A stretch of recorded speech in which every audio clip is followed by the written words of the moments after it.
we're going to continue on lesson 1.8 notes. So get out your notes for all the combinations of functions.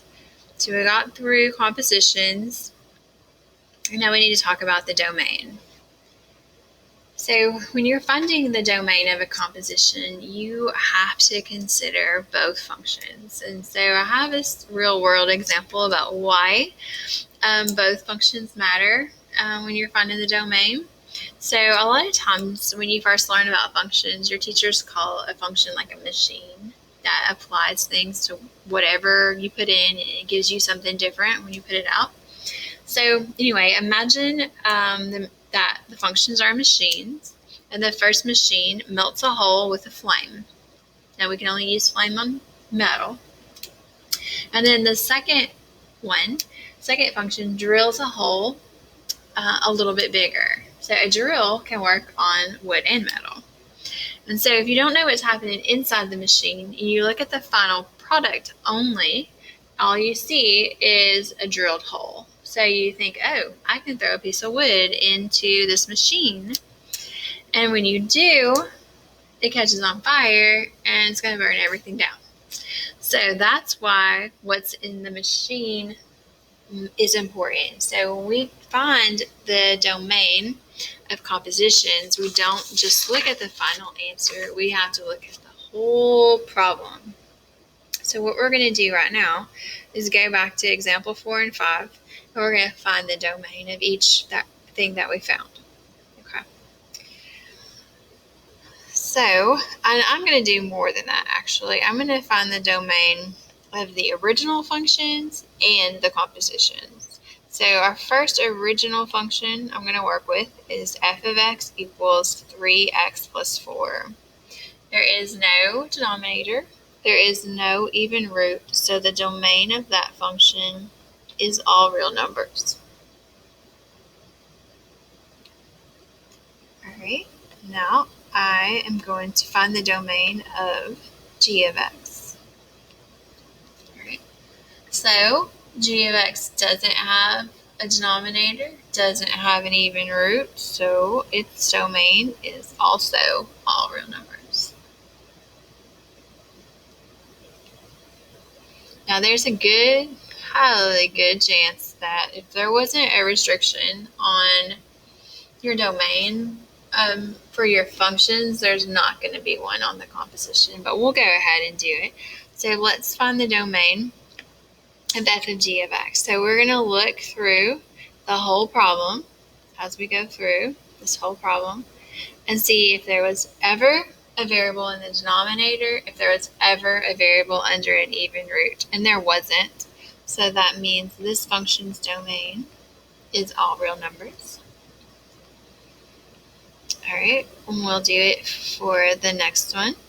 So we look through g of f of x. We never see a denominator or an even root, so our domain is all real numbers.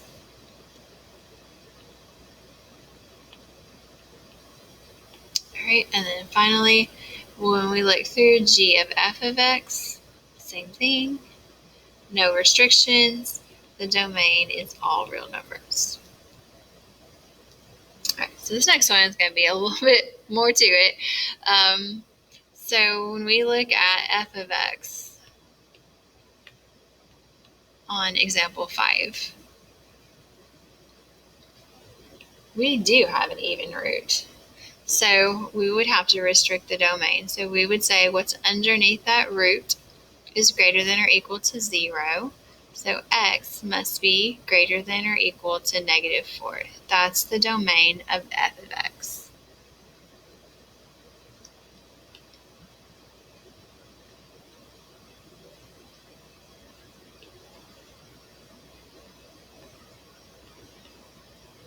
All right, when we look at g of x, we don't have a denominator, we don't have an even root, so the domain is all real numbers.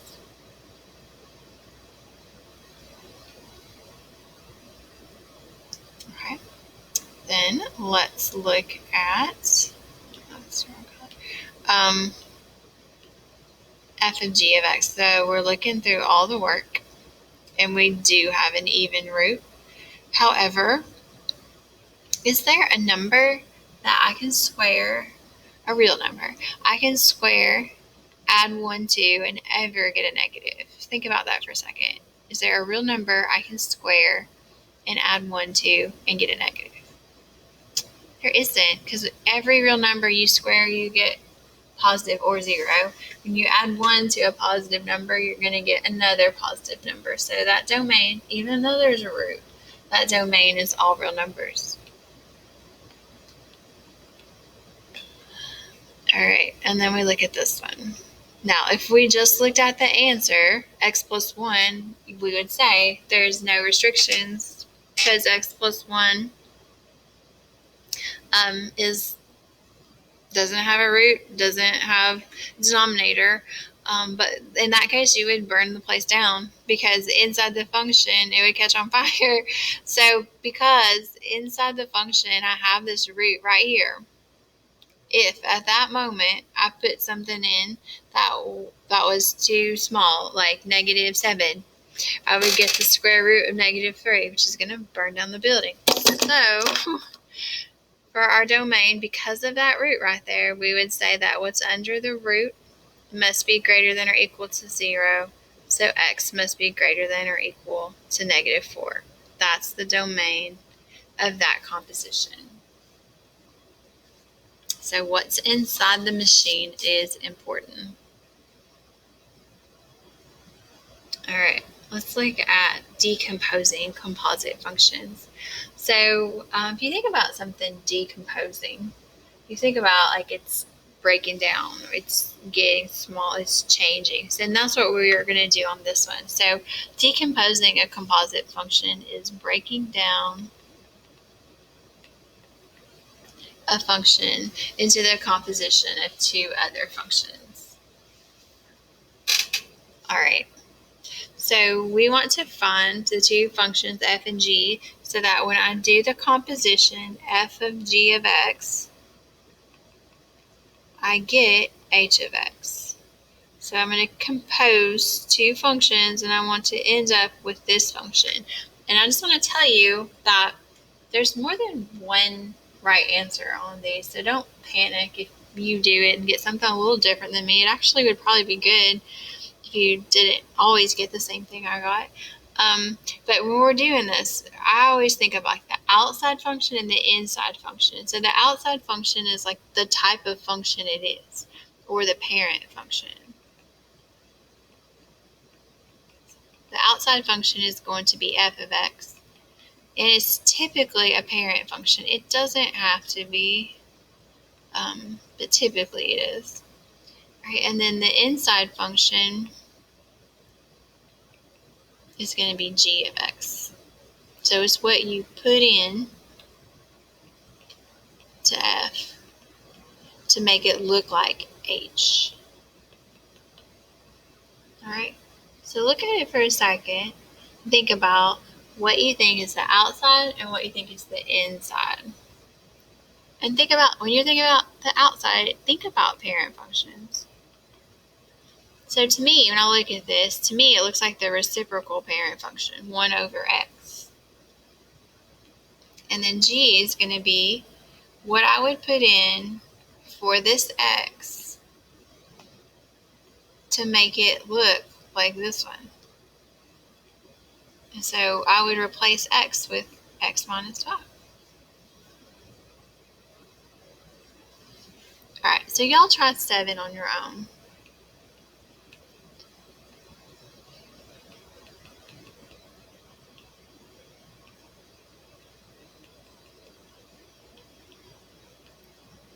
All right, so think about what would the parent function be like? What is that outside function? So the outside part is the square root of x. The inside part is x squared plus 1.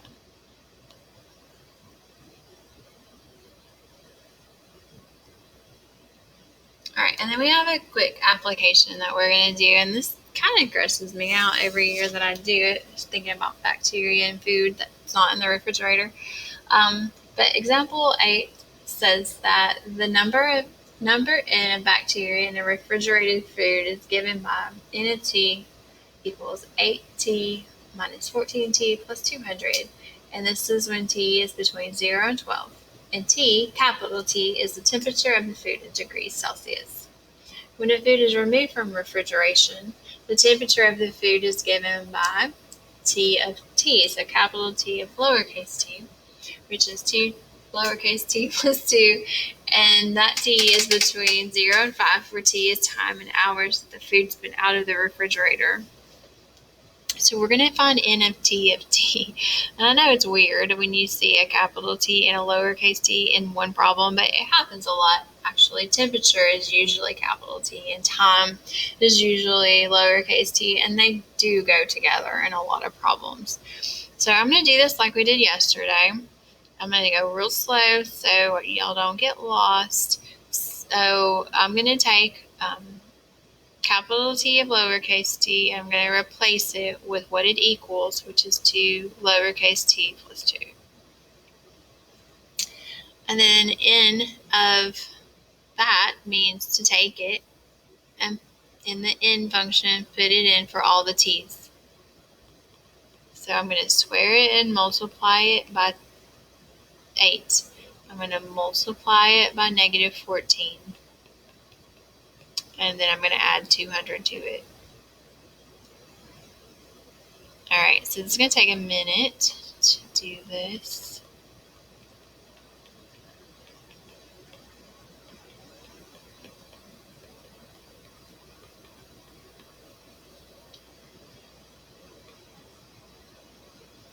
So now I'm just going to call this n of t, because the only variable we have is lowercase t, and then the n was what's on the outside. It'll just make it easier to look at.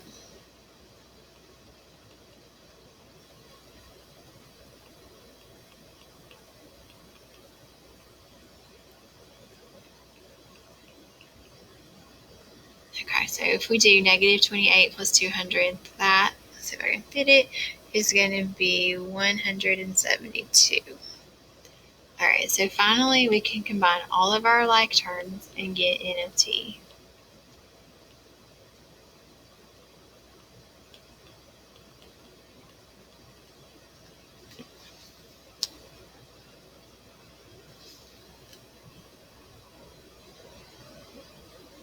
So I want you to think about for a second what this is. So think about what n is, and think about what lowercase t is, and you should be able to combine those ideas to know what this function tells you. Alright, so let's not forget that n is the number of bacteria.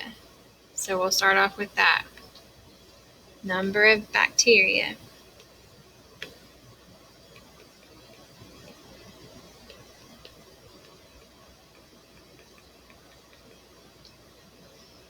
In a food. And then think about what t is. Alright, t is time in hours that food has been out of the refrigerator. So when out of fridge for t hours.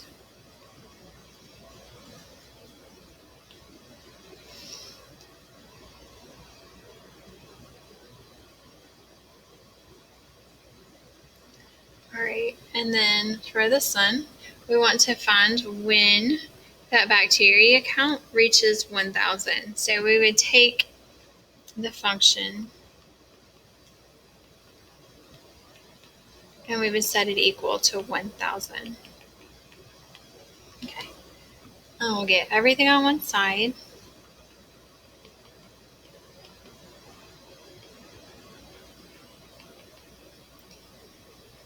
We could try to do this by hand. I think the ones you have to do on your assignment are a little easier to do by hand.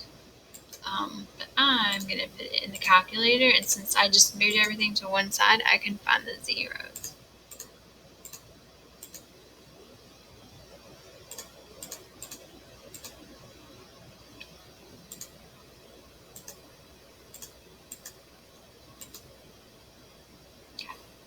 So I do have one over here that's a negative. Now negative time out of the refrigerator, it makes absolutely no sense. So I'm going to do second trace the 0.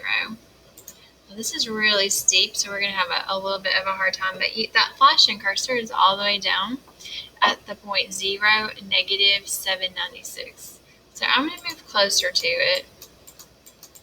And I am on the left side of it. I'm really far away. I'm at negative 450 right now. But I'm getting closer. Still on the left side because I'm underneath the axis. All right, so it flipped. So that's on the left side because I have a negative y, and then that's on the right side because I have a positive y. And then one more time. So I'm going to say t is about 4.457 hours. It seems like a lot of bacteria, but I don't know. Anyway, it definitely makes me want to make sure I put my food in the refrigerator. All right. So there's one more thing. It's not on your notes, so we're going to do it on the back. I'm going to do a couple problems out of the book because I love these problems, but I feel like if you don't see an example of it, you're going to get really confused, and I don't want you to be confused on something that I love. So this is actually page 82 in the book. We're going to do 43A, and you don't have to write down the problem. Please don't try to draw that graph. You can just look in your book later.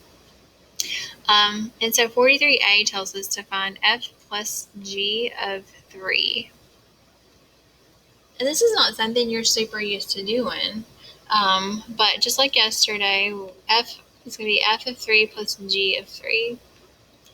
So if I want to find f of 3 from the table, we have done this, but it's not something, like I said, you're super used to doing. So 3 is right here.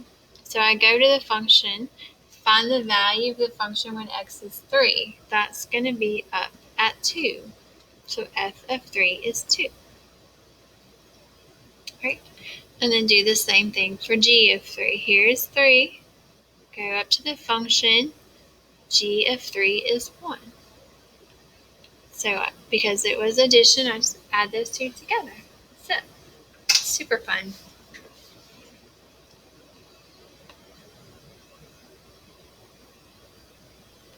All right, we're also going to do 45B.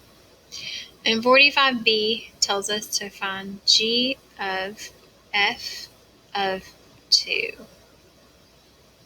Right, now I'm going to rewrite it because I don't like that little O. Right, and then we're just going to start inside the parentheses, and we're going to find f of 2. So we're going to go to the f function, and we're going to find 2, and then the value of the function when x is 2 is 0. So I just replaced f of 2 with 0, just like on this one. I replaced f of 3 with 2, g of 3 with 1, doing the same thing. All right, and then this tells us to go to the g function, find g of 0. So x is 0 here, go up. The value of the function g when x is 0 is 4. Isn't that fun? So fun. All right, so let me give you your assignment. On page 81 through 82, I want you to do 36 through 52 even, and then 57, 60, and 62.